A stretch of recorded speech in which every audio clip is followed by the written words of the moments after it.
Hello and welcome to the World Beyond Belief. My name is still Paul Marco, and luckily with us today we have Eric Karlstrom again, and he's going to talk about gang stalking. Now, I know Eric as a brilliant researcher, and he's able to articulate his research, and he's really been uncovering a lot having to do with the New Age, deception, climate change, and now he's deep into gang stalking. And I would say he's probably one of the premier researchers looking into gang stalking.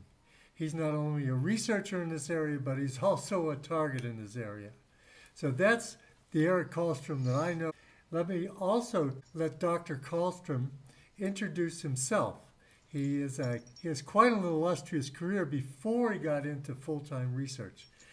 Dr. Karlstrom, welcome to the World Beyond Belief. Well, thank you, Paul, Dr. Marco, actually. Yeah, we're speaking across the hemispheres here. I'm in Crestone, Colorado. You're in Ecuador. But of course, your heart, part of your heart's still here because Yes. of your background in Colorado. But yeah, I really appreciate having a chance to talk to you again about this subject, which again is going to be on gang stalking and electronic harassment. We have done 2 interviews on that subject before, and as a result, I've gotten contacted by individuals, targeted individuals, and perhaps some perpetrators masquerading as targeted individuals, and have gotten more connected to the TI community, targeted community, individual community globally. This is a huge issue. Let me just give a brief background of my own life and history. I was a geography professor at California State University, most recently in the Central Valley of California for 22 years, retired in 2011. I was a physical geography professor, so climate change and the landforms and soils and climatology, environmental issues were what I taught and researched. And so my naturalclimatechange.org website is all about the global warming fraud and the political push behind it, and also the various functions that it performs for the ruling elite, one of which I think is to be cover for geoengineering. And another one is to, of course, fund global government with the United Nations collecting all these carbon taxes, et cetera. And we'd all have our carbon footprint, and they would control our energy use, et cetera. This is the aspiration, the long-term aspiration of the ruling elite, as this issue's been with us for almost half a century now. And it won't go away. Doesn't matter how many times we disprove this bogus hypothesis of man-caused global warming. It doesn't matter because they want to create a new reality, and they get to dictate the terms of that. Another website that I have put together, really starting about 9/11, is 911nwo.com. And when you're a professor for 30 years, as I was, you sometimes learn to see behind the cover stories to the real story. And if you don't, then you want to find out what's the real story behind these cover stories.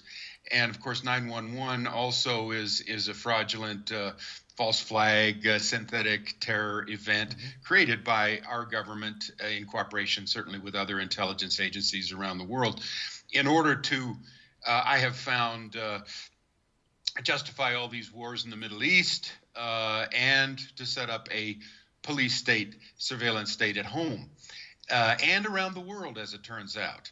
So we've spent over $1 trillion in these nefarious wars in the Middle East that don't benefit, certainly don't benefit the people of the United States, and certainly create chaos and misery and murder and mayhem in those areas. And we've also spent probably about the same amount of money creating this new Gestapo police state at home in America. And gang stalking, directed energy, weapon use, electronic harassment is part of that. And so it's my 911nwo.com website that has gotten quite huge, which of course disproves or proves that 911 is an inside job, and disproves the official narrative as being a ridiculous, silly story, about as silly as man-caused global warming. I mean, these things make us stupid. If we believe these things, if we buy into these outrageous lies, of course, Joseph Goebbels said, a big lie is, if you repeat it enough, is more easily believed than a small lie, Right. So these are the huge lies, and Big Brother is telling them to us, and we need to understand what's behind it. And, of course, it turns out that if we look at history, we see a long sequence of false flag events and pre and post 9/11, and we can put it in its context, historical context. Who's doing these things and what is, cui bono, who benefits, Right. And so it's out of the 911nwo.com website that I have moved into this area of my new website, which is called Gang Stalking Mind Control Cults.com. It's not a clever camouflage. It's right out there. This website is about gang stalking, mind control, and cults. And of course, these are all quite connected. And again, if you look at the historical development of these things, it becomes obvious who's behind it and what the goals are.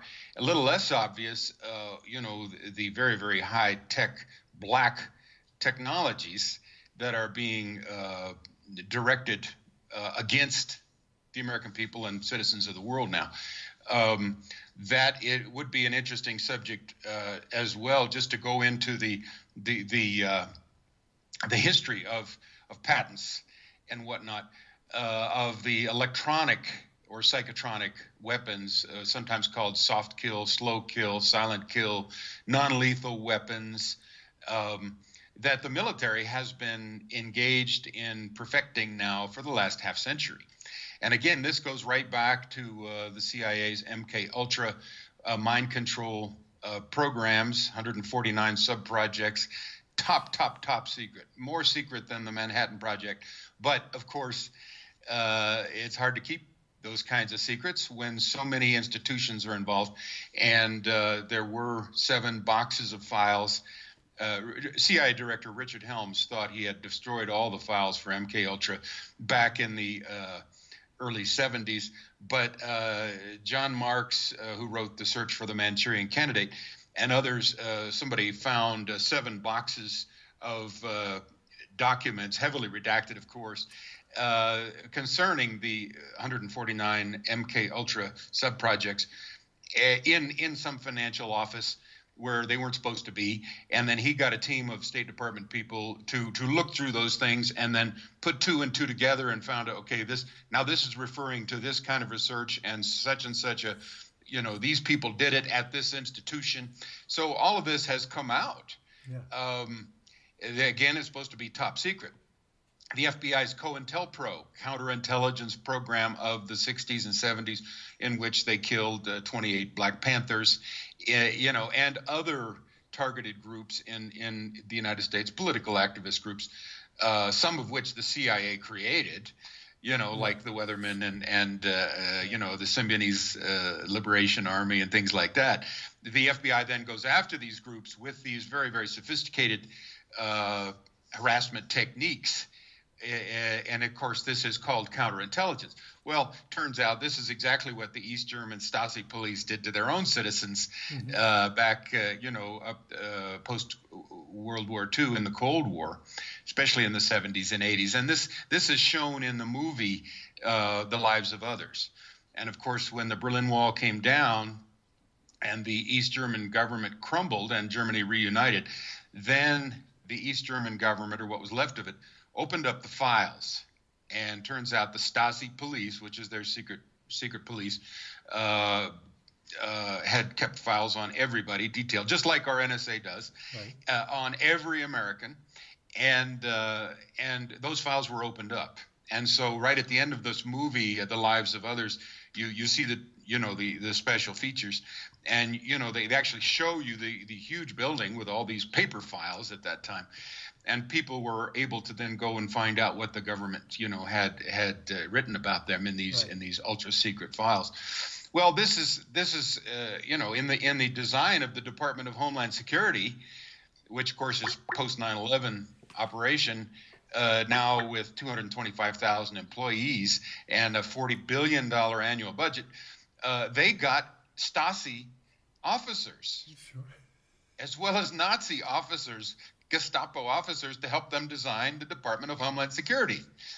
So, who is behind the gang stalking? Well, it is the CIA, the NSA, the FBI, Department of Homeland Security, and all their fusion centers, and 78 fusion centers in every state, in which, local law enforcement is all connected up with these guys.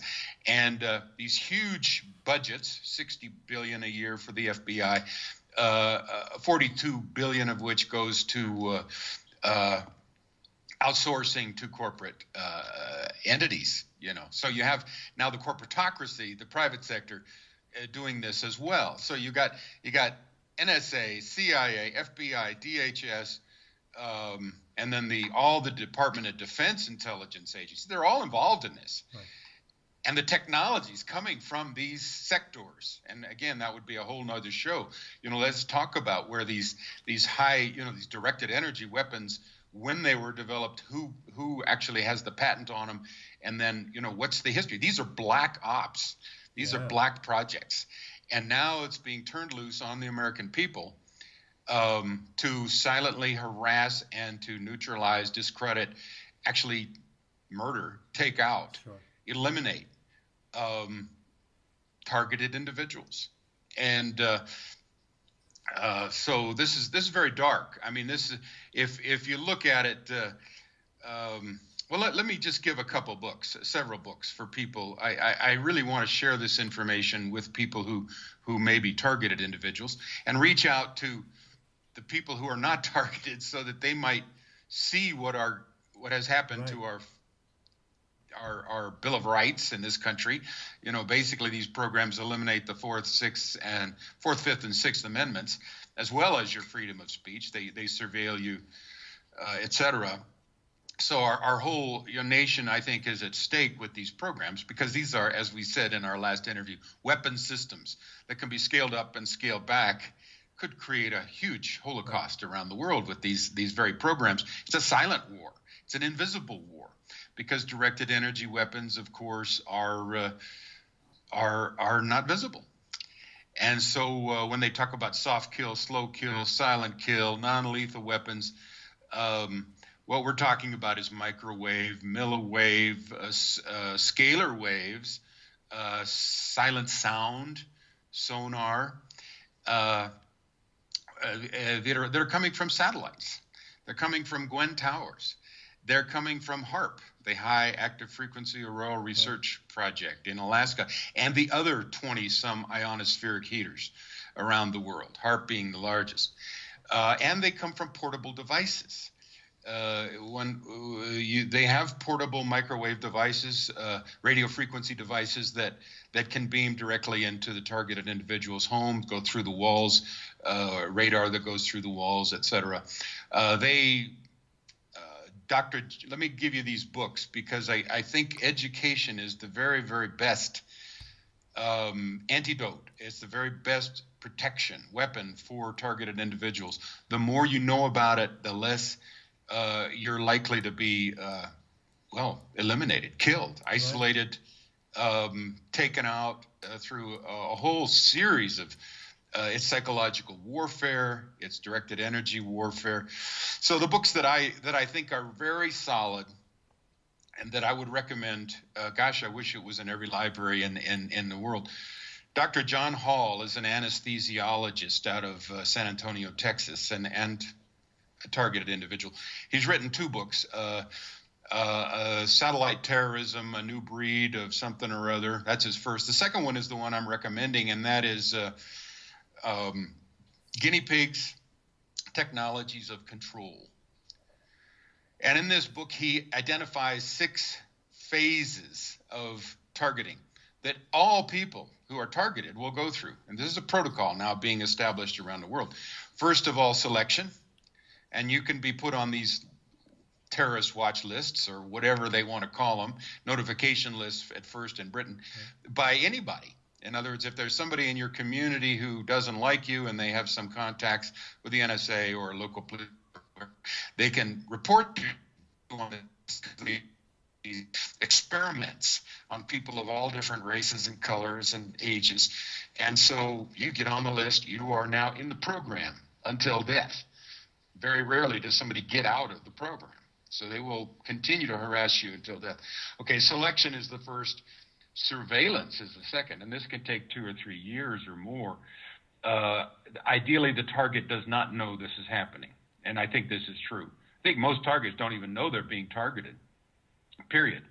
But yeah, surveillance is the second, and they'll break into your homes, and they'll hack your emails, and they'll do all kinds of things, hack your phones, etc.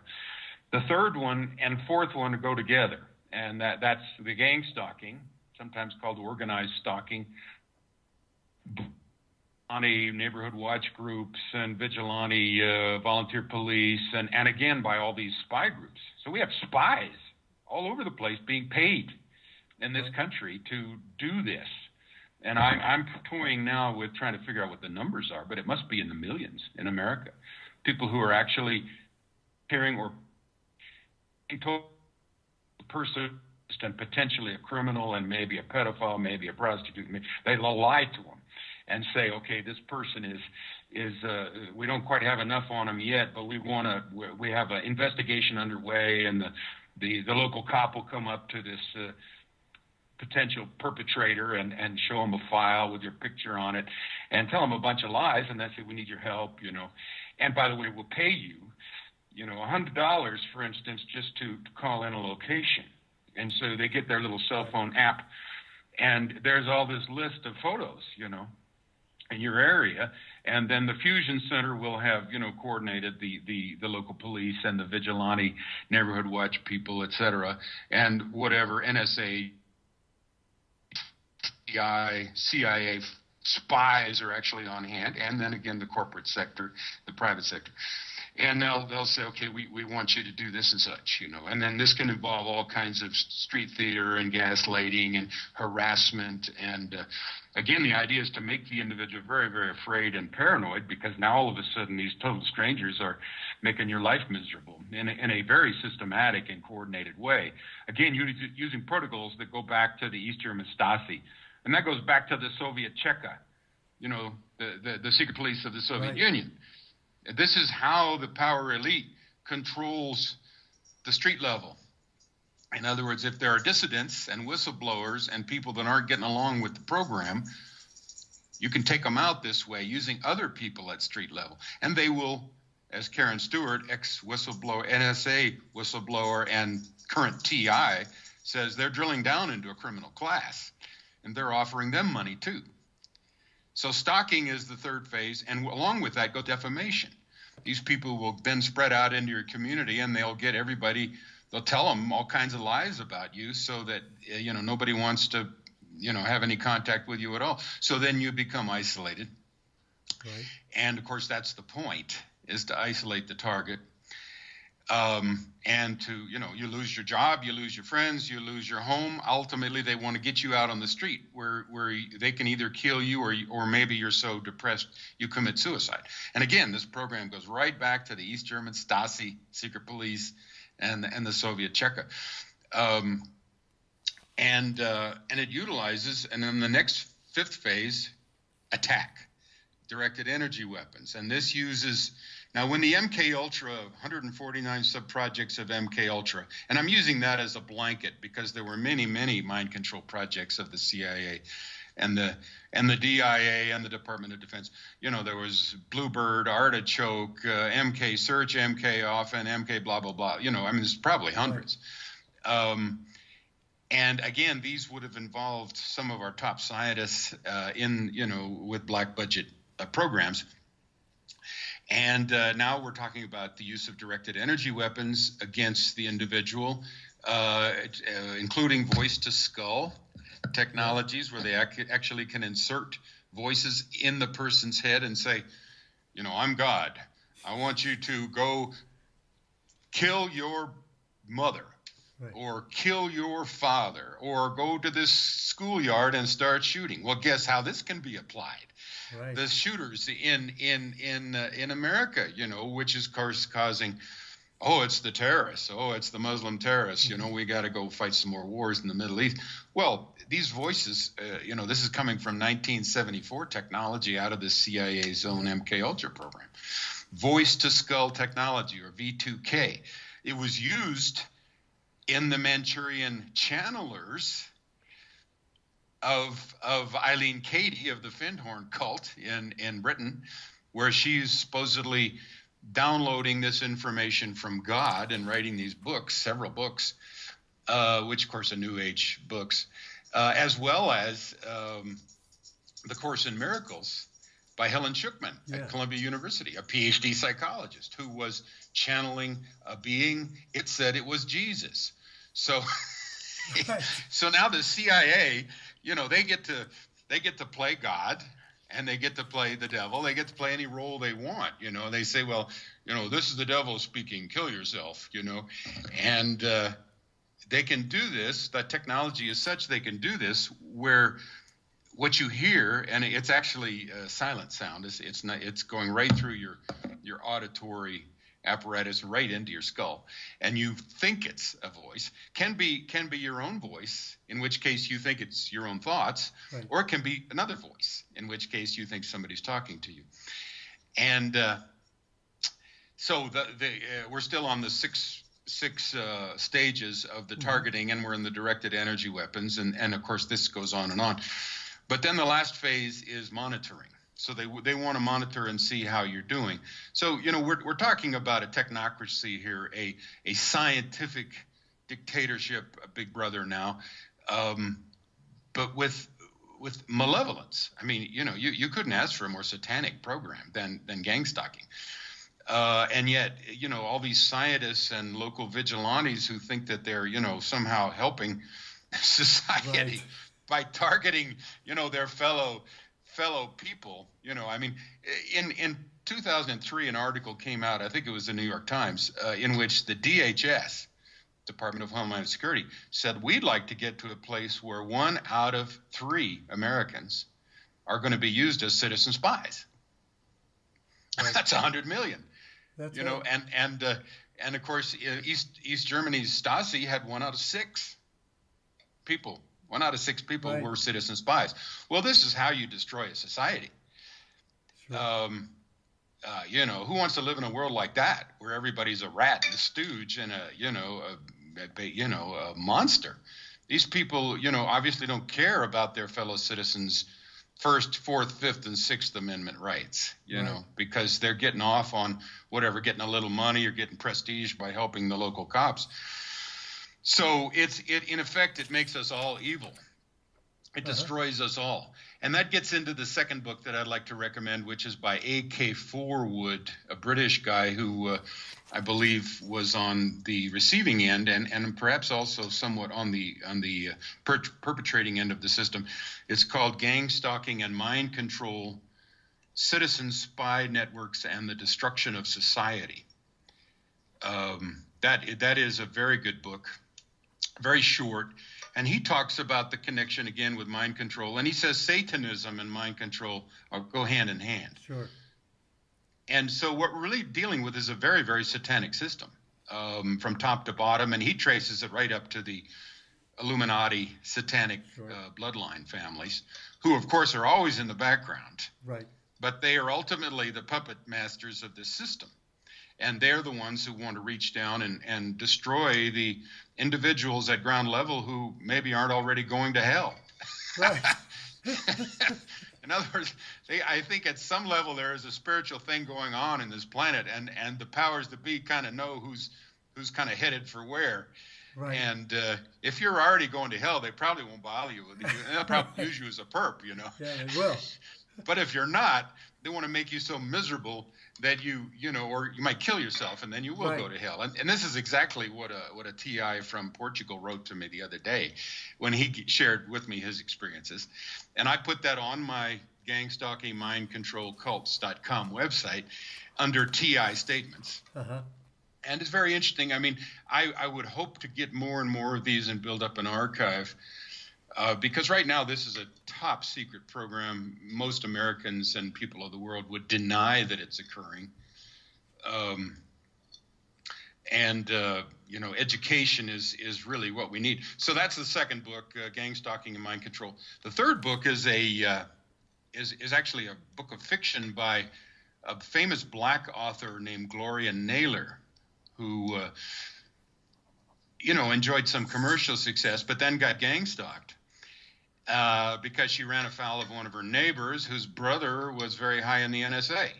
And her neighbor reported him to her brother, and this became a huge operation then to take her down. The name of the book is 1996, which was the first year of her targeting. And the book came out in 2005. And to complete the story, she died of a heart attack, perhaps induced, this year. Of course, directed energy weapons can target your organs, and they can cause all kinds of pseudo symptoms. But although they're called non-lethal weapons, if you scale it up to 24/7 exposure, they can certainly take you out with, cancer, with heart attack, all kinds of things. So anyway, Gloria Naylor's book, 1996, is short. It's a very easy read.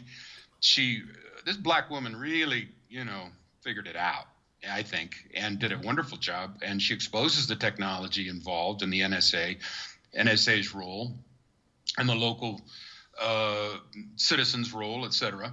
And then at the end, in her afterwards, she's got a lawsuit, John St. Clair Acquay, AKWEI versus the NSA, 1992, when he laid this out.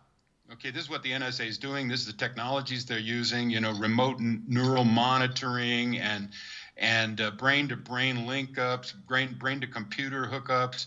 They can use EEG heterodyning which recognizes the actual signature of your own brain waves. So they don't need implants anymore. Even as of 1992, they're able to detect each individual's different brain signature with this EEG, electroencephalogram heterodyning technology. And therefore, they can track you anywhere you go around the world with the satellites.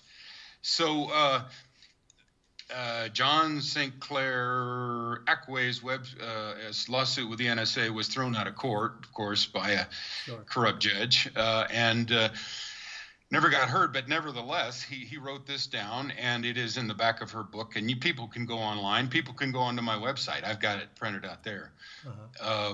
And then the fourth book that I'd like to recommend to people, and these are all short books, and they should be in every library and every TI's library, is by a guy named Marshall Thomas, and it's called Monarch: The New Phoenix Program. Well, some of us who are of the Vietnam War era might remember, Lieutenant Calley and the My Lai massacre, and how this caused a big stir in the press in America. Well, it turns out what happened with Lieutenant Calley and the My Lai massacre was standard operating procedure for the Phoenix program, which was designed in Washington, D.C. by people like Robert Comer. And it's to take out the civilian supporters for the Viet Cong. So the CIA would give these lists of individuals that they might suspect, and then the military would go, wipe out these people. And of course, sometimes it's very difficult to go into a village and say, well, where's this guy? And after a while, the Vietnamese realize, oh, well, how do I get out of this? Well, they'll say, well, that guy's over there. And it might not have been that guy. It might have been somebody they didn't like. And then the military goes and, wipes out the village that guy's in. So there's an almost indiscriminate. It supposedly killed, some 20 to 50,000 civilians in a very horrific way. But the point is that the author, Marshall Thomas, believes that the gang stalking program in the United States is kind of our equivalent of that. In other words, we get a list, then we get and they're civilians, and most of them are innocent of any wrongdoing, and then we go after them in covert ways. We send our, all these different agencies after them with protocols, and we try to destroy their lives. It's a terminal experiment. This is the terms that they use in the MK Ultra. Okay, we're the psychologist, and we need, or psychiatrist, or we're the researcher at the CIA, and we need to find out if this particular weapon or system is going to, what effect it's going to have. We have to be able to take the subject up to death. Maybe it won't go to death, but maybe it will. We call it a terminal experiment. We'll have our safe house. We'll take them out into the countryside in Germany or whatever, or some other place. And so this is all done based, back in the 50s, 60s, and 70s. And then, of course, they had the problem of disposal of the corpse that they killed. And of course they use these terms, collateral damage, disposal, terminal experiment, as if human beings are flies. And that's the mentality of these monsters. These are psychopaths of the highest degree, and we've got their names. I mean, in 2012, I wrote it took me a year. It was like going into the ninth circle of hell of Dante's Inferno. Right. And I wrote the article, Mind Control, History and Applications. And, being a geography professor, I didn't know anything about this, really. And most people don't. And all this is top secret stuff. But after I wrote that and, doing research out of books and off the internet, when it's very well referenced, I understood that Satan is alive in the world. Right. This is about as evil as you can get. You are you're doing something very satanic when you try to take people's free will and you try to control them against their will. And yet that is the opening sentence of what MK Ultra is about. We want to find ways to control others to do our bidding, even if it is against their self-interest. So we'll set, we'll get somebody with a split person that will split their personality through trauma-based torture, often of children. That's the best. Mm-hmm. We'll create dissociative identity disorder. We will put amnesia barriers between the subalter personalities, right. And then we'll program this individual or this alter to have this identity, and a trigger word will take the whole personality structure, we'll move it over to this subpersonality who's now trained killer. We'll ask them to do the job that we have in mind, and then we'll trigger them back to their front personality or whatever, and they'll have no memory of it. Well, this is the perfect crime, isn't it? Yes. Because even the individual who did the crime doesn't remember they did it. And this was the CIA's thinking back in 1953. Well, anyway, this is all explained in my article and in many in the books that I recommend. I could go list them right now off the top of my head. There's so many good ones. Walter Boat's book about the cryptocracy, mind control. It came out in '67. It was a pioneering work. Again, John Mark's book on the search for the Manchurian Candidate, and many, many others.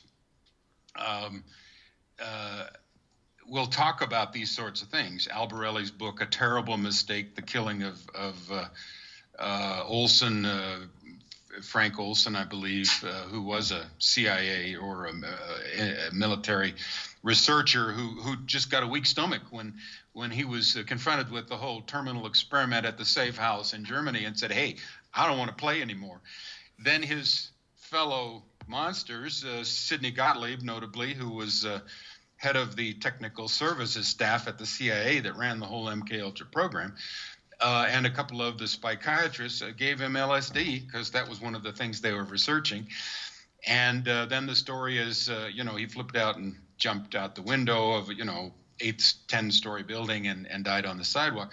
His son later, 20 years later, exhumed the body and found he'd been hit on the back of the head with a hammer. And so obviously one of his fellow CIA people did him in and then threw him out the window and made it look like he jumped out the window. But so this is the kind of operation and people we're dealing with. We're dealing with operations.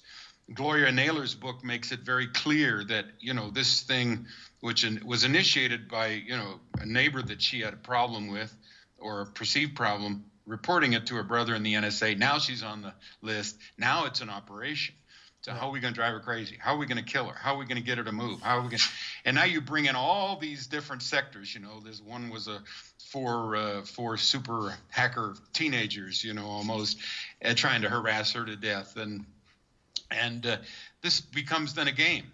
And now you take all the spy protocols that the NSA and the CIA have been using against enemy agents for decades, and you apply them to an innocent American citizen who has no idea that they're on this list, such as Gloria Naylor, who was a black woman author trying to write a book on a little peaceful island, on a barrier island next to, you know, off North Carolina coast.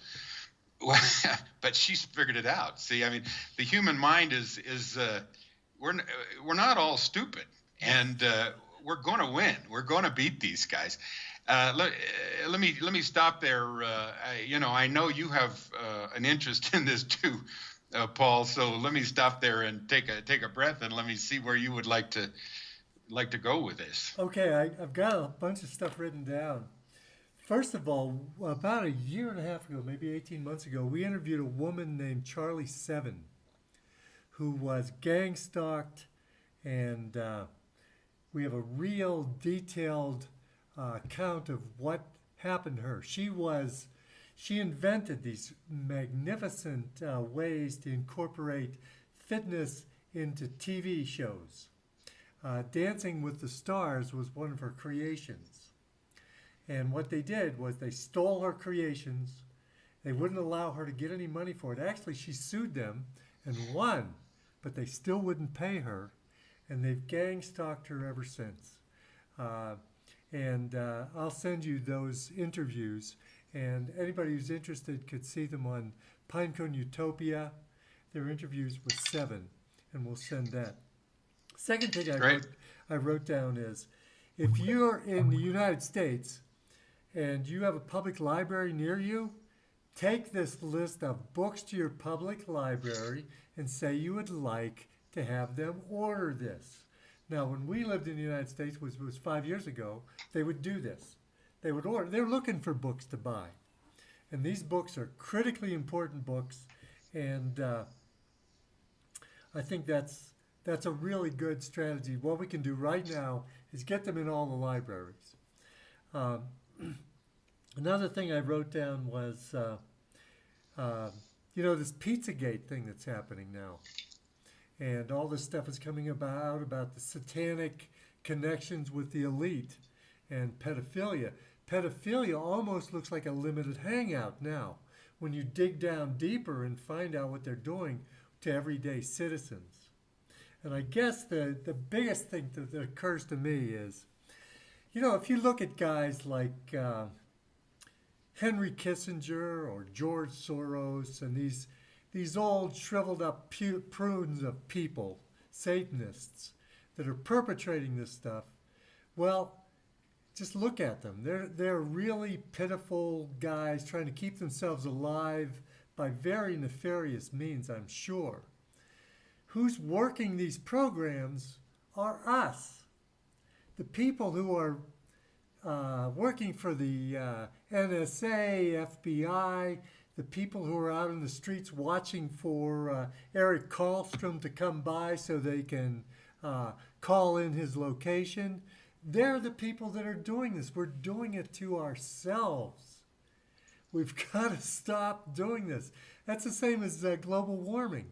The only reason global warming still has any traction at all, it's been proven false. If you look at the people that are involved with it, it's obvious they're the ones that are screwing us on every other level. They're the Satanists. The only people that give this legs are people that are still buying this, that are still supporting this. Honestly, if they ever get the carbon tax, it'll be because of people, not because of Soros and Kissinger and Clintons and all those guys. So anyway, as you were going through this, I kept thinking, we're doing this. We're the ones that are doing this. And anyway, those are my comments. That's a very good insight. And of course, ultimately this program leads to a cybernetic hive mind. Yes. What they ultimately want to do is control all human beings' mental processes to the point where there is no more free will, let alone the 10, Bill of Rights that we have. Forget that. I mean, they want to destroy free will, and they want to turn us into basically robot slaves, and that's what these programs have the capacity to do. So really, we're kind of drawn you and I and all the other TIs and anybody who's kind of half awake anymore are going to have to draw a line in the sand and say, listen, you cannot do this. Humanity is at stake. What they want to do is create a race of cyborg slaves to serve them, and or of course destroy, genocide the rest. And of course, this program, this military weapons system of gang stalking, electronic harassment, can be scaled up to a huge scale, to where it would cause a mass genocide of human beings. So I know of no subject that requires more commitment, really, for myself. And I've looked at a number of these subjects. This is the way. It's taken me a while. One of the reasons I haven't written a book about the global warming fraud, which would be right up my alley, or the 911 fraud, which I now have way more material. I've got enough for 5 books or more. But I didn't stop at any of these subjects because I wanted to keep moving into the next one to see how it all fit together. Right. And this is the one that has the immediate potential of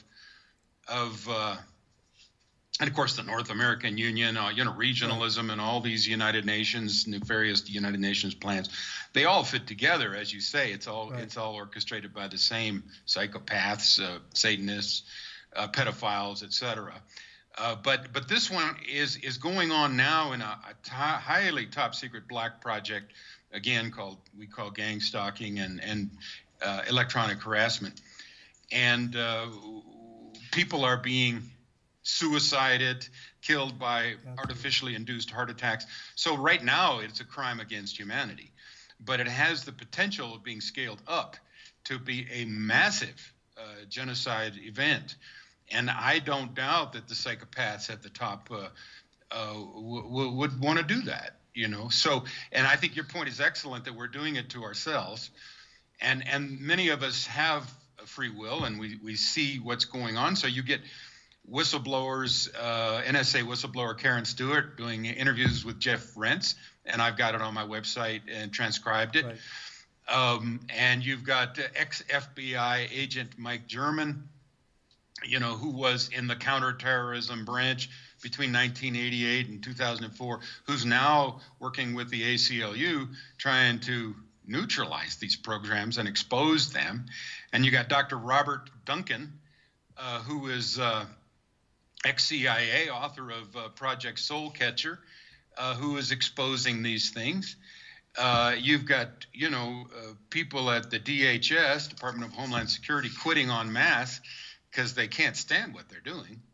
So the morale is extremely low at DHS, even though the funding is extremely high.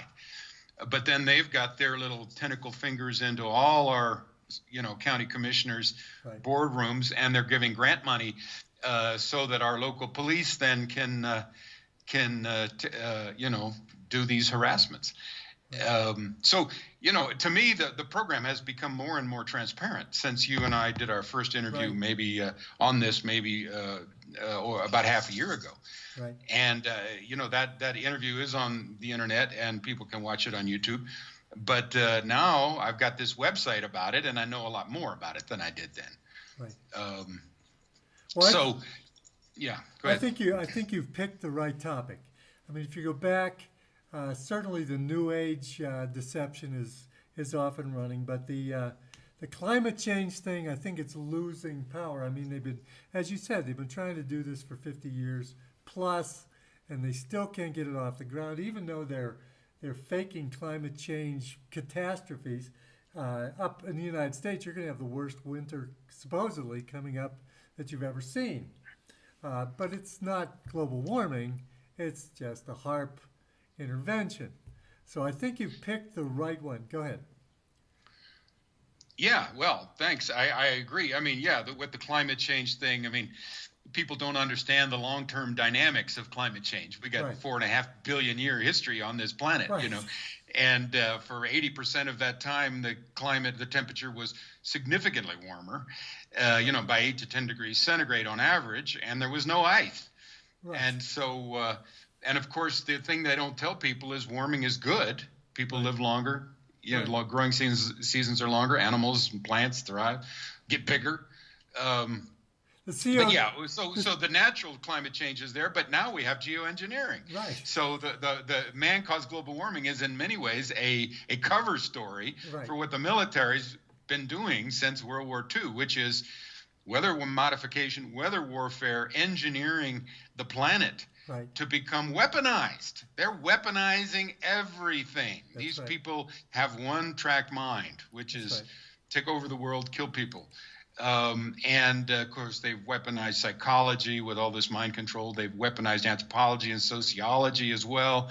They've weaponized, of course, physics and the high-tech directed energy weapons. So this is where the money comes from. This is where the money is directed, and that's where the results are produced. Again, it's coming from the people at the top with the money.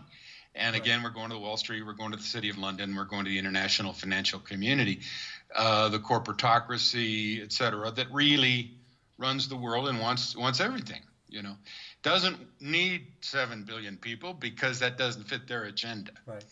Free will does not fit their agenda of those 7 billion people. So what people need to wake up to very quickly is, of course, this is just the really dark spear tip of the system to take out dissidents and whistleblowers and whoever they want. But then they've got this enormous propaganda system through the media, through education. And this is to clean up, the people that didn't get swept along with all the other propaganda, entertainment, media, et cetera, education. These people have totalitarian aims. And they are satanically inspired. Now, I'm going to throw it back to you, Paul, but then after that, I'd like to do a little speculating on kind of the long-term plan of Big Brother here. But whatever you've got there first. Okay. I just had a couple ideas. One is the people who are working this program have to realize they're on the wrong side of the coin here. There's the satanic side and then there's the human side. You don't want to be on the satanic side. And if you look at what's going on, actually the whole control system is really going through a rough time right now. I mean, the propaganda system is breaking down. People are waking up. That's a reality. If we would have done this program 5 years ago, it would have been laughed off of the internet. I mean, now we get response. You get response, Dr. Carlstrom. We get responses about this. Yes, I'm being targeted. How can I find out more? It's a reality, and that's falling apart. The mainstream media, of course, doesn't have any credibility. They're trying to switch. They're trying to replace it with other alternative medias like that, like Alex Jones as a he's going to fill in the thing now. But we're in front of it. The people that are awake are in front of it.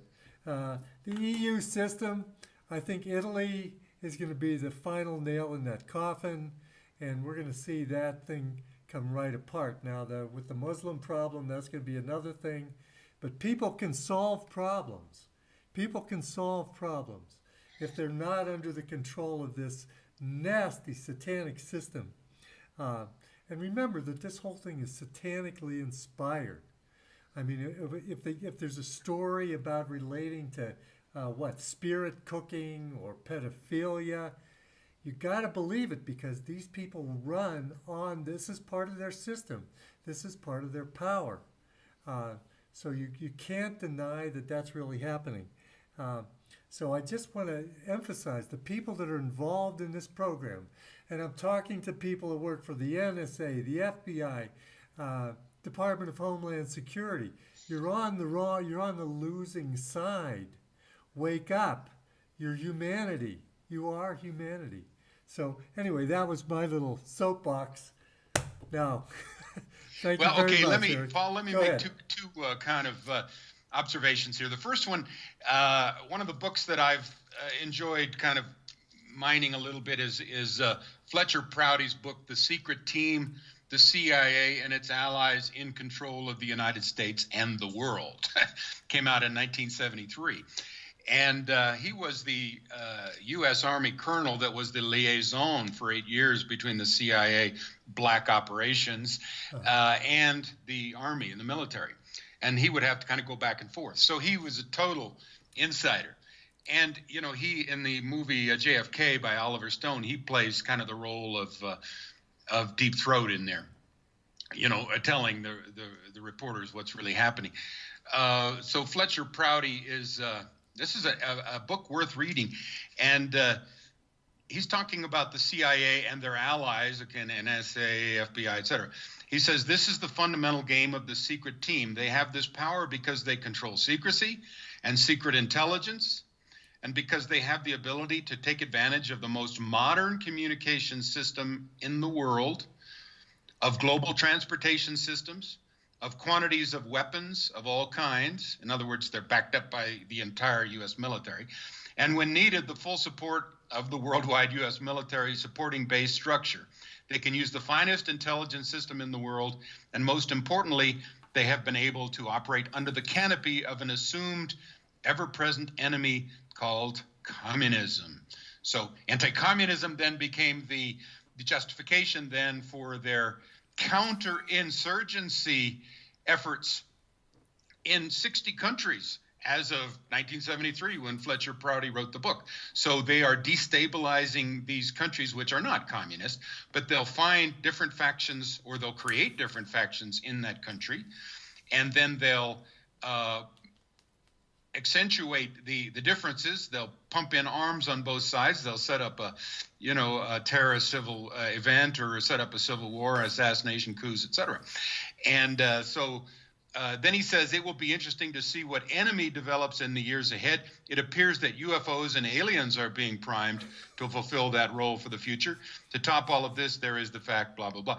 Well, what we know is what replaced communism, anti-communism, as a modus operandi for the Cold War? Anti-terrorism.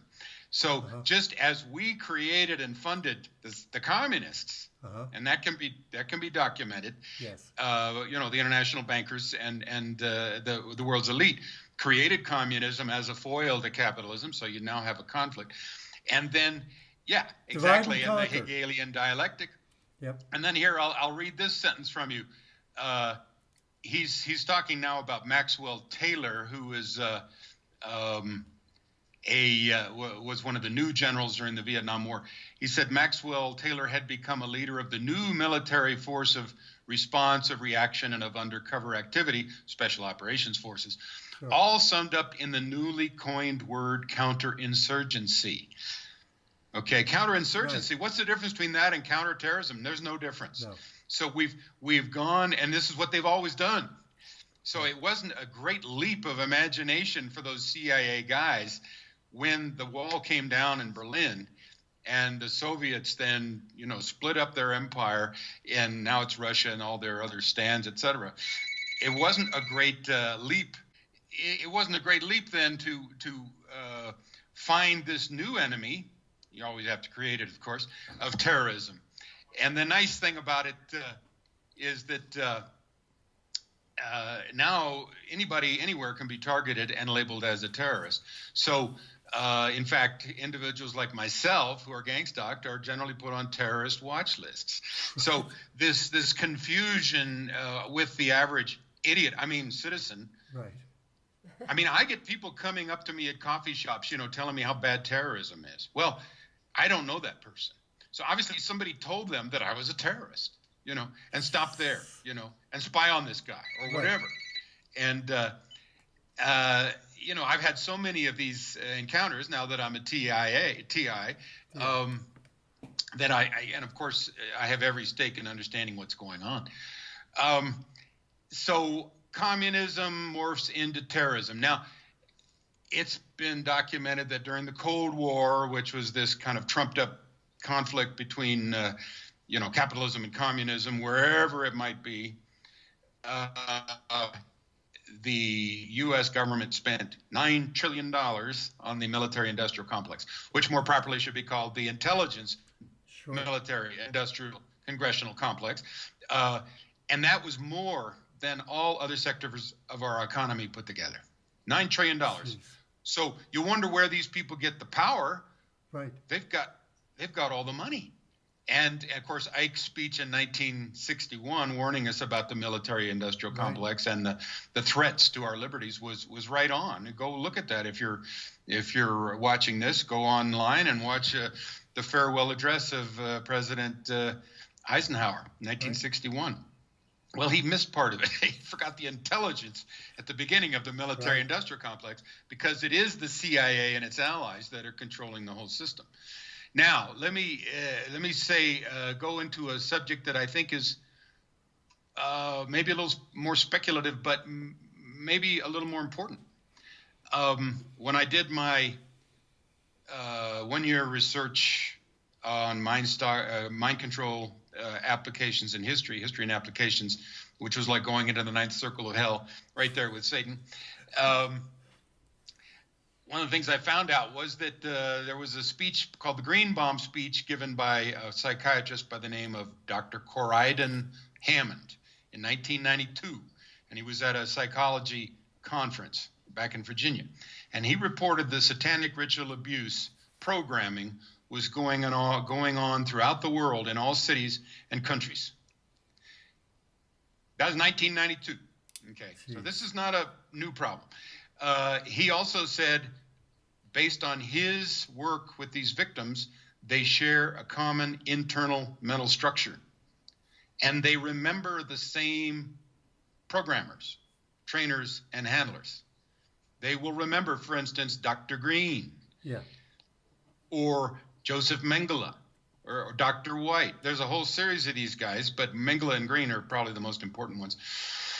Now, that's for sure. I mean, that's coming out of the psychologists who've done the research on this. Now, let me move over to the Christian pastors who've done this from a slightly different point of view. Right. Doug Riggs, Christian pastor, Preston Bailey, also been working with the victims of this satanic ritual abuse programming, of which MK Ultra is a part, because this goes right back to the Illuminati families for the last, 5,000 years or whatever. It comes right out of the Nazis, because some of our top mind programmers were Mengele and Dr. Green, coming from Germany through Operation Paperclip, with 9,000 other scientists into this country in another secret operation, which gave us then our basis for continuing the Nazi mind control experiments here under MK Ultra, et cetera, and our space program with Wernher von Braun, et cetera. So that gave us the basis of NASA. It formed a huge part of our CIA, all these German spies like the Gehlen organization, which was imported whole cloth into our CIA as it's being formed in 1950, in the late 40s. Yeah. But anyway, okay, so here's what Doug Riggs and Preston Bailey say. They say, now here, this is getting a little bit out there, but like you say, things have changed in the last 5 years. SRA, according to these pastors, and they have worked now for decades with the victims of these satanic ritual abuse programs to try to restore their integrity and to try to deprogram them. And they've had some success with Christian exorcism, et cetera, of the different subalters. But they say SRA, satanic ritual abuse, is the framework for a, quote, global hybrid breeding program, which they say is sometimes called the Nephilim or the Genesis Project. And the goal of the project, they say, is to create para-humans, or hybrids of humans and, quote, fallen angels, i.e. demons. This new species, then, is sometimes referred to in the New Age literature and by New Agers like Barbara Marx Hubbard as Homo noetica, the new man, or Homo novus, the new man. And these are just other names for the Nazi master race. And this is what Hitler was all about. This is why they did all that stuff. They wanted to create a Superman, which would be a hybrid now of humans and these fallen angels, or perhaps humans and computers and machines. You know, all that stuff, I guess. According to Doug Riggs and Preston Bailey, there are such people on the planet with us now. And that these are actually, they say, reptilian beings that look identical to people. Okay, so now we're getting out there. But you've heard a lot about reptilians, right? Right. I think you read a lot about that, and you see a lot about that on the internet. So in addition to functioning, Homo noetica can function as a military weapons platform. These could be a large number of the perps. Right. A large number of the perps could be these victims of sexual abuse who have social identity, who triggered to do this and such at this moment, and then go right back into their previous or other identity and forget all about what they just did. So in other words, they are unwitting participants. Now, people like Dr. Colin Ross, who wrote a book called Project Bluebird, talks about all these, MK Ultra experiments and the sub-projects. He estimates there are probably 10 million victims of SRA and MK Ultra in America. In America alone, and this is a worldwide project. So, who knows? Other estimates, by Russ Dizdar, might be a little bit more. Other estimates might be a little bit less. But, okay, the Christian theology gave you my speculation that there might be a connection between these victims of MK Ultra and SRA who are programmed, who are sleepers, who can be used then for any function, many functions, and the gang stalking program worldwide. In other words, they could be enlisted as perps. You wouldn't even have to pay them. They'd just do it because, of course, all you have to do is, if you have to, whatever the trigger word, and that could be done with directed energy as well. Voice to skull, for instance, that could be triggered. Okay, now here's what these two Christians say. They think that the higher goal of the Master Race Project is to create, and you don't have to believe this is what they think, right, a Nephilim army by which Satan, who's the boss of this apparently, can defeat God in the final apocalypse. Of course, these guys know the Bible backwards and forwards, quoting blah, blah, blah all the time. So Pastor Doug Riggs asserts that there are now thousands of Nephilim, which is this reptilian race, which are existing now and infiltrated into our society. And what they ultimately want to do is replace humanity with this hybrid breed of superhumans. Meanwhile, Pastor Bailey, who knows the Bible backwards and forwards, says, well, the Bible says there's, God's got it over Satan by 2 to 1 in terms of the number of angels. In other words, when Satan fell, he took a third of the angels from heaven with him. So God's got the advantage. So therefore, Satan has been working like crazy using modern technology to create new forms of life, including robotic forms, MK Ultra, Monarch super soldiers, and Nephilim warriors. So he wants to win in the final apocalypse. He knows God's coming back and he's going to have a big battle, and he knows his days are numbered, but he, very convinced he's going to win. So when you asked, why do these guys do it? Right. They know they're on the losing side. The Henry Kissingers and all these Satanists, George Soros, etc. Well, evidently they think they might win, and if this is true, and they're working as hard as they can to win. Now, a little more specifics here, and this is in one of my articles, I think Appendix 12 in my 911nwo.com website, under New World Religion, and I think I've imported that into my new gangstalkingmindcontrol.com website. Pastors Bailey and Riggs claim that the hybrid breeding project began with the establishment of the State of Israel in 1948. Mm-hmm. And that the first Nephilim mother, who would then be kind of a hybrid being between, I guess, one of the fallen angels or Satan himself and European royalty, would have been born in 1949. And then would have given birth to the first Nephilim children in 1962. And so now we've had a couple, 3 generations of Nephilim breeding in this project. Right. And that they suggest, and again, Doug Riggs has, quote unquote, deprogrammed many of the victims. And he has learned, supposedly, that European royalty paid Joseph Mengele, the angel of death, the Nazi angel of death, and other of these mind control crazy guys, doctors, to program their children and put in these internal mental structures and paid to have them raised in surrogate families. So these could have been, say, extra progeny of the European royalty and, well, whatever, Satan. Right.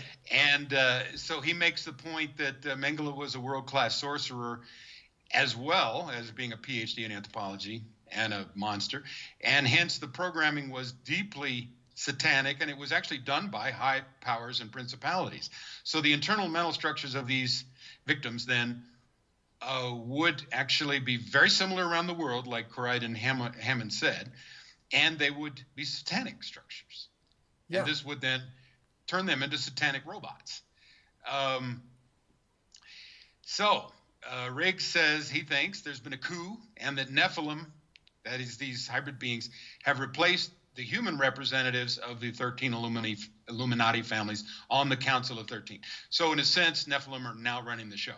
If you're wondering why the world seems so screwed up, well, that might be an explanation. Yeah. And again, these guys, Riggs and Bailey, have deprogrammed many victims of SRA and MK Ultra, and they conclude that these internal mental structures that are in these programmed individuals are far beyond human intelligence, and that these DID, dissociative identity disorder structures, are in fact demonic spiritual phenomenon. So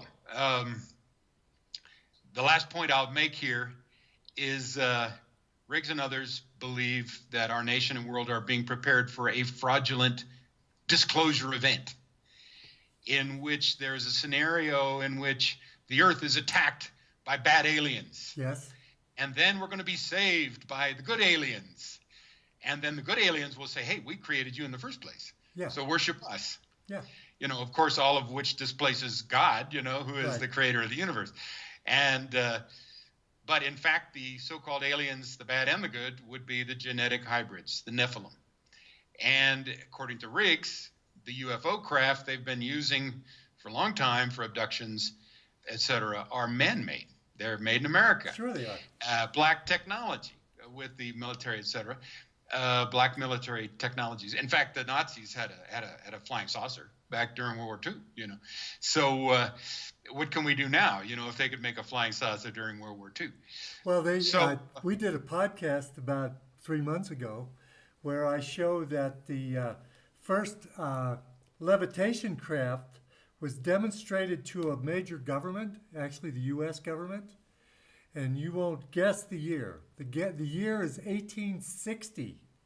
A guy by the name of John Keeley flew around in a lighter-than-air craft in 1860, demonstrated it to the U.S. government and the U.S. military.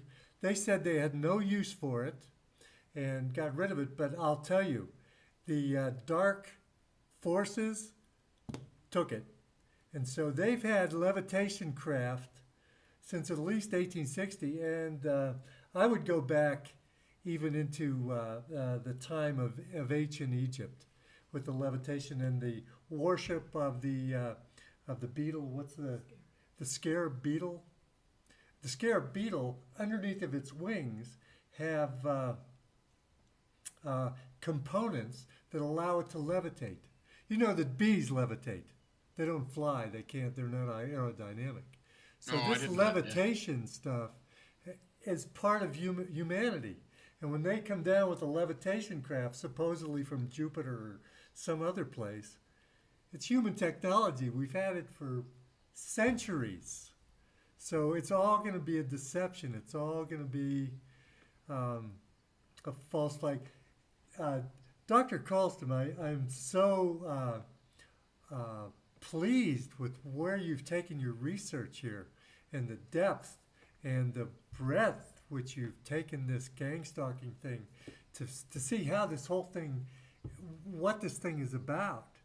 We're in a phase that the Satanists call the externalization of the hierarchy, where we're going to know this stuff and we're going to know which way we're going to pick. We're going to know which way to go. And it's all coming out now, and they want it to come out, I believe. Yes, and I think that's a good point. The externalization of the hierarchy, of course, is a term from Helen Blavatsky, who is one of the first New Agers, who, founded the Theosophical Society, back in the 1800s. But the Bible has a similar idea, and I can't quote it off the top of my head, which is all these secrets will be made known at the end times. And so you kind of have the Satanists as a counterfeit, at least according to the Christian or worldview, of what the Bible says. And, regardless of, exactly what's happening, it does seem that the world leaders are using the Bible as a roadmap, And and so, I was a Buddhist for a while, but, all they really have to offer is to kind of escape this situation that they call samsara, which of course takes you out of your role as responsible citizen, responsible for actually, the Constitution says that we citizens own the country, and therefore we have the responsibility of making sure that our elected officials, represent us well and accurately. Well, we've obviously fallen pretty far from that. That's right. It's now our job to abolish or destroy the government or change it, alter it, according to the Declaration of Independence.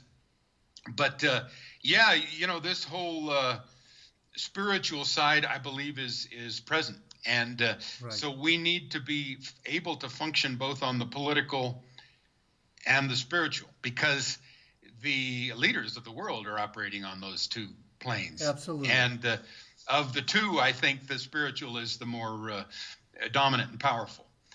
So we need some understanding in that to understand the politics, I'm afraid. And see, that's why most American citizens, especially agnostics and people, would not admit any of this spiritual side. They want to talk about the politics, was Trump versus Hillary, blah, blah, blah. And when it comes to something like you said about, the Pizzagate and the spirit cooking and stuff like that, that's nonsense, Right. Well, it's not nonsense, because, again, you go back and look at the record, and these things keep recurring. And there's evidence of this going back many, many centuries. Right. So the only way you can say it's nonsense is if you just ignore all this stuff. You're ignorant. Right. And, of course, that's more comfortable. Ignorance is bliss, perhaps, but it puts you in a very vulnerable spot, too. Right. Now it's coming out, and I would say a large percentage of people will just want to push it back in the hole, and not look at it, But that's the problem. That's the people we have to try to get so that they can wake up. It's the grand awakening. I think what's happening is there's a large percentage of us that are seeing more and more what's going on. I think a lot of people are trapped in these. They've set up these little cul-de-sacs where, as you start to awaken, you get trapped in this New Age idea or this idea, or the answer is ayahuasca, or the answer. You got to keep waking up. You can't go back into one of these corners and I've got the answer now. No, it's going to be more and more. We're going to learn more and more, and it's going to blow our minds. Every month it's going to blow our minds. Actually, that's Mindy and I, the way we live is if we haven't really learned something that's exploded a paradigm in a month, we think, well, what are we doing here? Because you've got to learn new stuff, and I think a real important part is admit that you're wrong. I was wrong about that because now I know this and this and this. And I think if we keep in the position where we're waking up and we admit that We can admit that we were wrong last month about that, or years ago. We get criticized with past podcasts we made 2 years. I thought you believed this. Well, yeah, we do, but back then we didn't. We've changed, Right. you know. Got to be willing to do that. You've got to be willing to adapt as more information, new insights come in. Of course. Otherwise, you're just kind of dead. You know, if you're not learning, I think you've already kind of died. Right. I think really it's important. And the reason why I brought up this thing about the satanic ritual abuse, MK Ultra, number one, I'm trying to get a handle on numbers. You know, Right. how many people are being gang stalked now? What's the distribution around the world? And then you start to look at the actual numbers or the estimated numbers of the people who are victims of SRA and MK Ultra, and you can kind of, you know, do a comparison. Yeah. Both programs are worldwide. You know, I mean, this is not what the U.S. Constitution. This is not what George Washington envisioned for America. No. You know, when he said, "Make no entangling foreign alliances." You know. Right. He, you know, those founding fathers didn't want to rule the world, you know, and yet this empire role has been foisted upon us, really taking it over from the British at World War II, and all the secret documents, you know, according to Fletcher Prouty, talked about moving towards one world, even in World War II, at the end of World War II. And so that's what our political and military leadership wanted to do, was move towards conquest of the entire world. Right. Well, on whose behalf? Not on my behalf. No. I don't want to conquer Ecuador. No. I want Ecuador to be Ecuador. You know, Yeah. I don't want my government, my military, my CIA, my NSA to destroy the people of Ecuador, Right. as they, you know, have done in the past, along with, you know, Vietnam and Right. many other countries, you know. So we've lost control of our government. I think, let me read you a quote here that I've got right on the front of my gang stalking mindcontrol.com website. I put a bunch of pertinent quotes, and this is from CIA scientist and researcher Dr. Robert Duncan, who wrote the book Soul Catcher. And this is in another YouTube called The Invisible War, 21st Century Targeting. He says, this is federal, this is classified, and this has been done by the CIA for a long time. He's giving advice to targets, TIs, along with other agencies experimenting on the citizens. And this is worldwide. There is no way any agency or government can possibly admit this level of assassination and torture without a complete collapse. So know what you are dealing with. This is going to take a long time to be solved. Okay, so then I have ex-FBI, ex-NSA, ex-DHS people making similar statements, you know, saying, you know, they did it. There's an article that I think is just come out in Remo D's website, Everyday Concerns, and I'm just kind of paste together a couple of her very, very rich sentences. She says, secret high-tech surveillance, targeting, and assault are being used covertly in today's radiation-policed and neuro-policed state, USA and worldwide.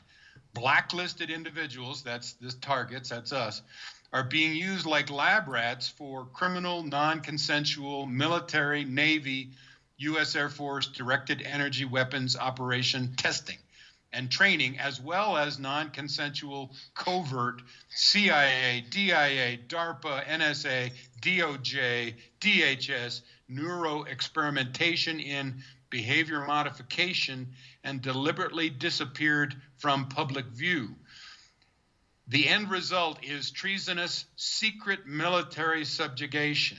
I'll repeat that, secret military subjugation of entire communities, neighborhoods, towns, or in U.S. military jargon, military operations other than war, capital MOOTW, asymmetrical warfare, stealth warfare, information warfare, information operations, special warfare, psychological warfare. Okay, this is what those trillions of dollars go on to the intelligence, military, industrial complex, the corporatocracy, the Northrop Grummans and all that stuff, SAIC. We can go down the line. InfraGard now is run by ex-FBI guys, to target individuals. This is where all this money has gone, into secret stealth warfare against the domestic population of the world. And I think that this term, secret military subjugation, is very appropriate. I think we got spies throughout now, our little towns. I live in a tiny town called Crestone Baca, and I wrote a long series of articles starting in 2011 when I retired to try to find out if indeed Crestone Baca is the Vatican City of the New World Order, as Tom DeWeese of the American Policy Committee, a conservative think tank, suggested back in a 1996 speech. And so I've written, many articles and pages and appendices try to answer that question. And this turned into an expose of the New World Religion, and that turned into an expose of mind control and cults. And then I realized I was being gang stalked, and that turned into my gang stalking mindcontrolcults.com website. So all of this is coming from trying to understand what's going on in my little town of Crestone Baca, Colorado, which was founded in large part by a guy named Maurice Strong, who's a friend of the Rockefellers and the Rothschilds, to set up this interfaith New Age religion here in our tiny little town. So we got the front cover story, which is all these peace, love, wonderful, friendly, we're all harmony, and let's all get together and merge into, in a big happy face. And then you got the reality, which is we got spies all over the place, and there's lots of gang stalking going around here to try and drive people out of the community. Why? Because we're out in a rural area, and they want to get people out of rural areas in Agenda 21, which Maurice Strong also wrote. And they want to do whatever they're doing here, which I think has to do with these experiments. I mean, you could say, we're not a safe house, we're a safe community. And spies come here in between assignments. They do experiments on guinea pigs here. Maybe let's do, use electromagnetic technologies and see if we can model what happens to somebody's brain if they're meditating in a deep, whatever, alpha state or whatever. And let's see if we can then get the signature on that, and then we'll put it in a computer, and then we'll put it in the next person, give them instant enlightenment or whatever. I mean, all that stuff would be, in the realm of the plausible. I can't say that's for sure, certainly what's happened here. But if you've got a little controlled petri dish like this, 1,500 people, 35 different spiritual groups, nonprofits from all over the world, and they're all doing their spiritual thing, supposedly, at least some of them, perfect experiment, or series of experiments for the cryptocracy, the rule by secrecy, and then come in with the CIA, the NSA, the FBI, the DHS, the local law enforcement. So we got the cover story and we got the reality, just like global warming, man caused global warming, the cover story, then the reality, geoengineering, you know, and we got 911, the cover story. Oh yeah, Osama bin Laden did it. Then we got the reality. Oh, world conquest. With a worldwide police surveillance state and wars, smashing countries, destroying countries one after another to fit into the global system. So again, it's taken me a long time to try to understand what's going. It's just kind of a fluke of nature or God or whatever that I've moved from these one subject to the next to try to understand the larger picture. And so this has brought me to gang stalking, mind control, and cults as one technique or a series of techniques of the ruling elite to subjugate our world. Yeah, I think it seems to me it's a basic war against humanity. God's creation, God's, I don't know, you could call it the jewel in the whole world. God's creation, humanity. They want to destroy that and replace it with, I don't know, some kind of engineered species, AI connected thing that. So I don't know. It's just really it's really interesting when you go deep. Everything you've said, I used to follow the alien abductions, and there was a guy named Dr. Jacobson. I can't remember his first name. What's his? Steve Jacobson? Maybe not. but it's Dr. Jacobson, and he got deeper and deeper into the abduction program, which is, of course, everybody knows by now that's a military thing, and it's a breeding program. And he was horrified by what he found, that they were breeding this different species that There's a was tie-in. yeah, There's a tie-in to the hybrid breeding program, just like Doug Riggs said. Yeah. yeah. It's so interesting. I was with a bunch of friends the other day, and this may be a little off the topic, but it might relate. And they were talking about there was an old movie in the '70s called Western World, and it starred Yul Brynner. And Yul Brynner, Western World was it was like a game park where people would go and they would be in a Western, and they could shoot people, but the people were all AI. They were all robots.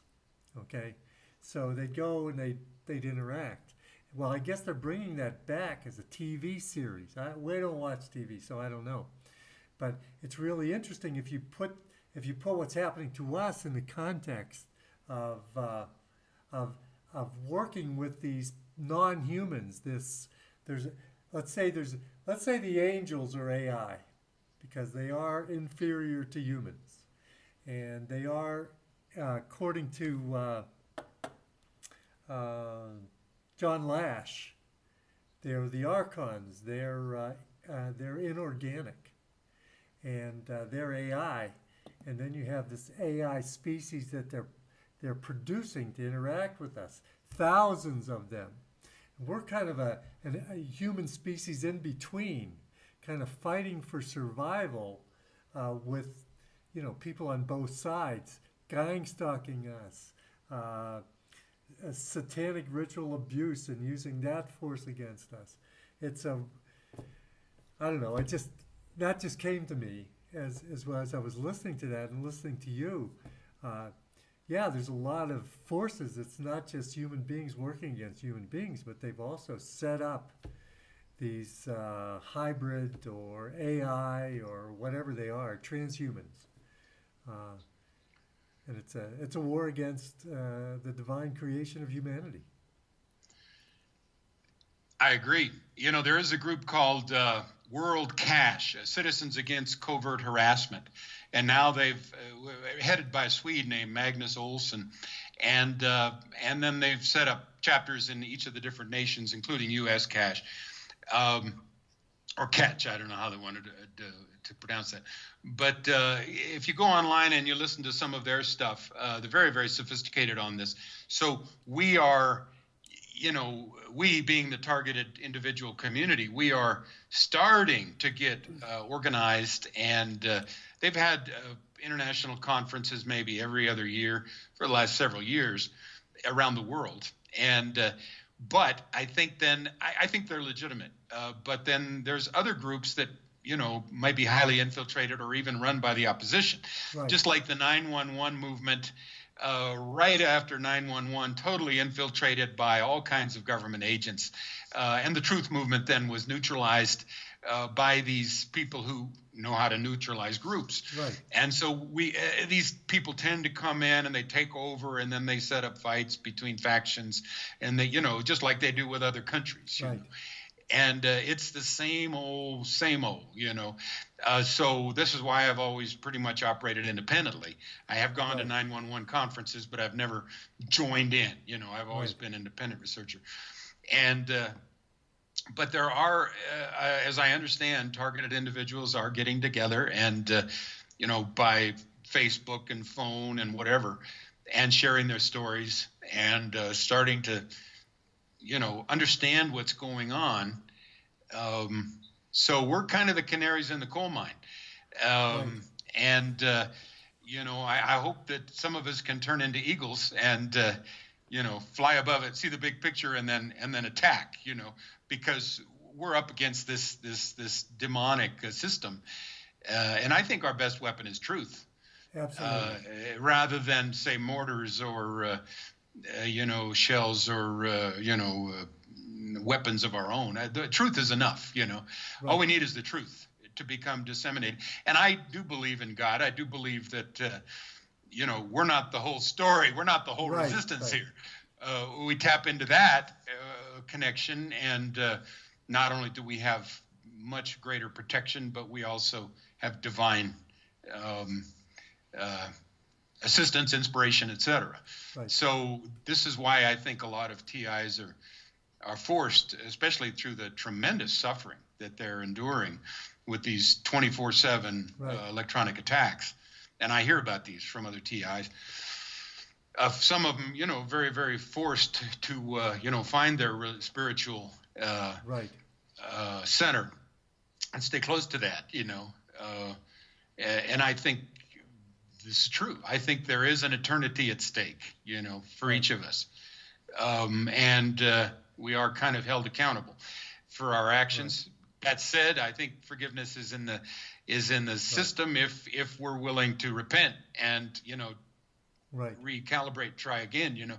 We all sin, but I think that this what's happening is very much a spiritual war, and we know we've read to the end of the book. We know the good guys win in the end, Yeah. And but meanwhile, there's going to be some terrible times, and there are terrible times. I think you can make the case that we're right in it, So. Well, waking up is very hard to do, and I think a lot of times, most times in my doctoral work, the dilemma-based model was the thing that spurred more development, more awakening, more learning, more growth, was dilemmas. And we certainly are faced with a lot of dilemmas now. And so I think it's waking a lot of people up. I mean, if we're fat and happy, we're not going anywhere, but we're not fat and happy now. We're being attacked, we're being re-engineered, and we're going down a hard road. And I really love the research you're doing. I know that you're a fantastic researcher. I've known that ever since I heard you on Red Ice Radio. And getting deep into this subject, which I think is, hearing you talk today, this is the core issue, isn't it? This is where we need to buckle down. This is the line in the sand. This is where we need to go. Yes, I totally agree, and we need people like you, Paul. You have a PhD in psychology. You're in a better position to understand this system that that is attacking us, and to help people survive, and then who knows, maybe even counterattack some. Right. First we have to figure out how to survive. Which is going to mean, a lot of the TIs are talking about shielding, from the electromagnetic weaponry, which is hitting them day in and day out, and they're talking about products like Reflectix, which have a certain amount of metal and a corrugated surface that can be used to bounce these off. Other people are talking about, taking diatomaceous earth, which I guess maybe protects the innards a little bit. So we've got to protect ourselves technologically from this technological assault.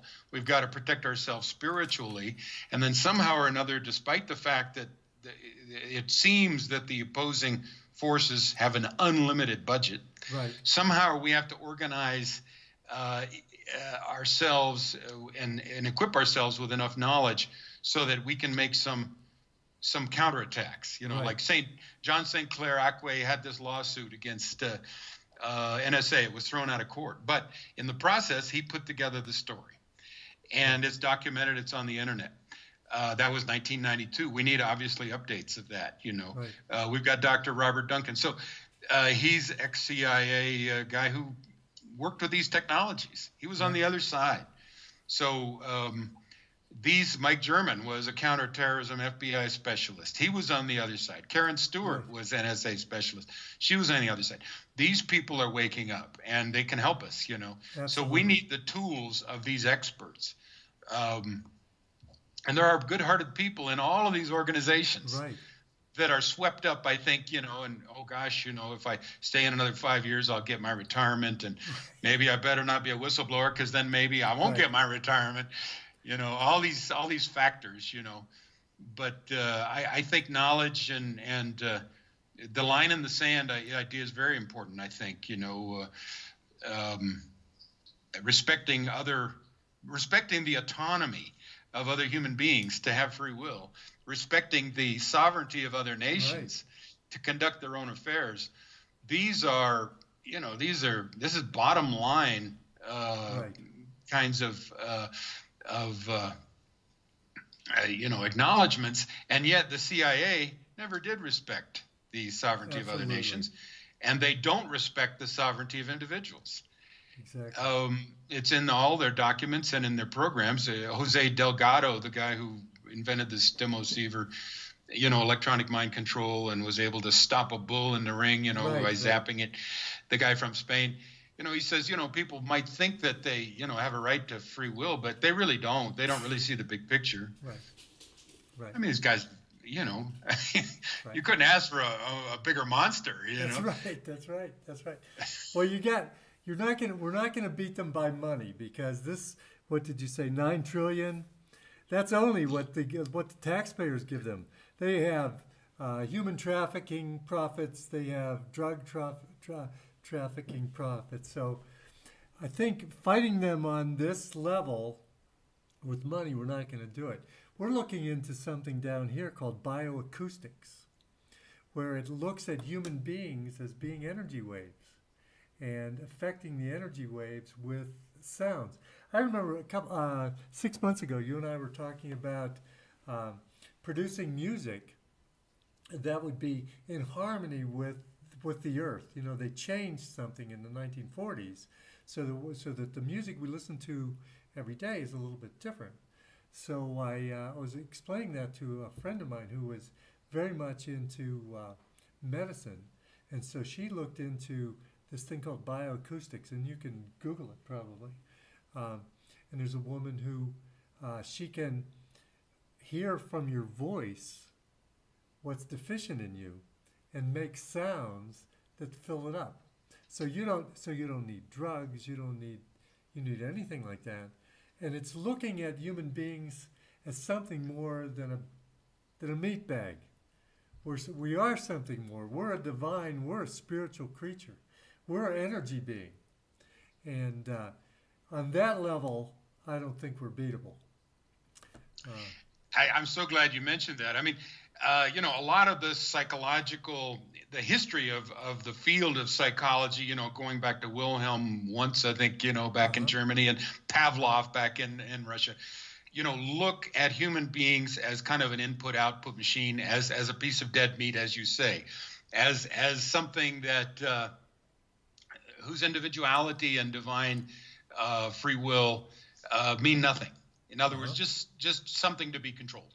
And this, I'm afraid, has been kind of the model, the mental assumption of much of that field, which has brought us to this condition. So, as with computer models, garbage in, garbage out, bad assumptions, bad conclusions.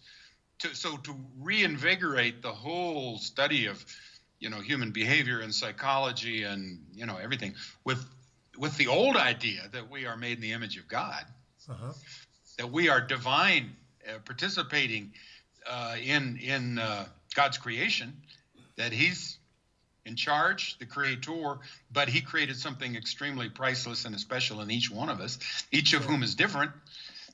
Thank God. And respecting that seems like the most basic of all things to agree on, and yet our ruling elite threw that out centuries ago. They had to. It's important to know that, it's important to know that they don't share our belief that human beings are, divine and made in God's image. Right, exactly. I think that what we've uncovered is about 6 more podcasts. That's fine with me. I would like to go into the actual technologies at some point with you, if that's all right. I still haven't kind of systematically put that on a post, but I would like to go through the patents, the years, the experiments, the inventors, and say, okay, this is where this comes from, and this is how it's used now. Again, this is the information that TIs need to know. I think it's very important. But I think if we make this too much longer, nobody will. I think we'll it's good listeners. time. Yeah. So why don't you sum up, and then we'll say goodbye. Yeah. Well, Paul, I just want to thank you and Mindy for doing this, and this is our 3rd interview on this topic, or our 3rd conversation. As you say, I would like to keep it going as I learn more, from my research and from my actual being out there as a TI, I think we can kind of understand this diabolical program better. And I think you and I both agree that this is the line in the sand that we have to draw. Right. We have to fight with every ounce of intelligence and goodwill and fiber that we have against this pernicious program, which could mean the end of humanity as we know it. Right. Diabolical is a real sweet way to put it. Yeah. I mean, that's a real compliment. Thank you very much, Dr. Karlstrom. It's been a pleasure, and we'll get back to the subject real soon. Take care. Thank you, Dr. Marco. Bye-bye. Bye-bye.